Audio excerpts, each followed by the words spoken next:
So Ashley, you started a business in the last year, first business ever, and you've been rolling. You on to like your second one. So, as a new business owner, Yeah. what are your top 3 lessons?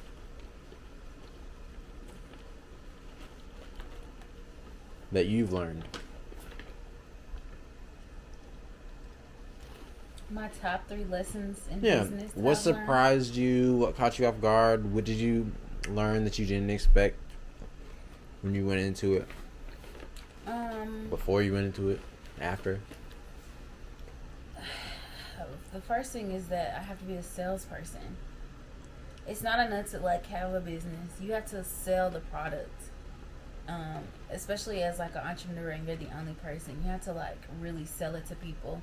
And there are different ways of doing that. And somebody might be like, "Oh yeah, well you get on social media. That's what selling is." But if you've never built anything like that before, you don't really understand until you're in it. Everything you're doing is like you trying to sell people a thing. You got to do it without it making you feel like you're selling them. That is tricky business. Facebook. Second lesson is Facebook ads are really great cheat code. It's not gonna like make your business, but it certainly puts you in a position to find your target audience and find the people you're looking for by finding the people who are looking for you, essentially. And I've learned so much about the importance of like media buying and marketing, and I think that's something like that everybody should take the time out to understand because it might save them a lot of time and money. And the third thing that I've learned is freaking outsource. If you don't have a skill set and if you can outsource something, I don't care what it is, if you can outsource it, outsource it. Trying to run yourself crazy, trying to do everything. If you need a logo and that's something you trash at and you need somebody to make it, find somebody on Fiverr who will do it for $32. Find a way to make that $32 to pay them, like, Or Upwork. or whatever. Like, just Or Instagram. outsource. You do not have to do every single thing. It's only gonna drag you down. It's gonna demoralize you, and you're gonna get caught in a loop and waste your time, and you're not gonna move forward because you're dreading doing this task, and nobody likes to do a task that they don't know how to do already, that they're new at, that they're not going to be good at, and so they delay it. Outsource this shit. Word. Some stuff you're going to have to learn how to do, but if you can outsource it, outsource it. Word. And bonus question, what could you use the most right now to grow your business? Like money. Because if I had the money, again, that goes back to outsourcing. Like, let me stop say that. The thing I could use the most right now could be a number of things. Money is a way to make things much easier and much smoother. Because when you have money, you can pay people to do certain things.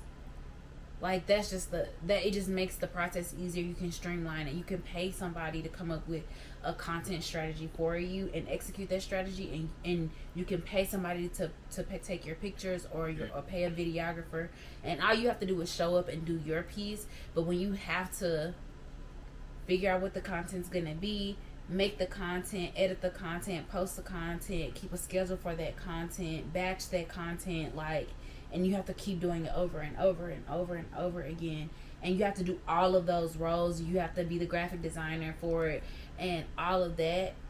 It can become very, very draining, and that's something I learned before this, because I used to have a YouTube channel. That stuff is really a lot of work. And then if you want to go out and like it would be so helpful to have an assistant, because I could send somebody out to like put like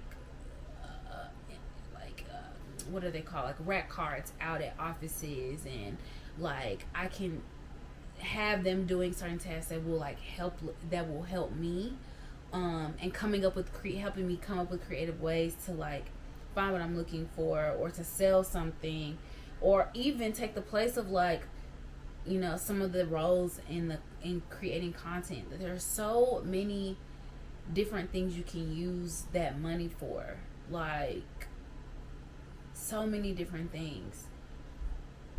Sounds having like better Go ahead. no, Talk to me. just like having like better materials, and it's something about having money. Like if I had a whole bunch of money, like I could persuade a bunch of people into working with me just off how I treat them, just how I present stuff to them. Like having those things. When you don't have money, you have to be very, very creative, which I think is good for everybody. But so it's pros and cons. But that's just like money would be something that just made things so much easier, as it would for many, many people. So it really sounds like the biggest thing you could use right now is people. Yeah. Yeah, people. Yeah. But you gotta pay them people. You get creative with that. Like yeah, but colleges, and that's just not, internships, commissions. Right. And that's just not something that like I've either considered, or even for certain things, or even like done before. So having to approach it and trying to find people who are willing to kind of take those kinds of routes. So, but that's a matter of being creative. Like, yeah. I think the lesson I just took out of what you just said is whenever you, because like money is like the go-to. Yeah. Like for me, is like, that's what I need. I need more money. And I think it's a good practice that when you think of the money and what you'd use the money for, that end answer is actually the first answer. And so start there instead of money, because you don't have the money. So you worried about getting the money instead of getting what you actually need. Yeah. So like worry about getting the people, or worry about getting the content. You're absolutely right. Money being like the vehicle or something like that. Yeah, money is just the processing system. Yeah. You're absolutely right. You're absolutely right. Boom. Unlock.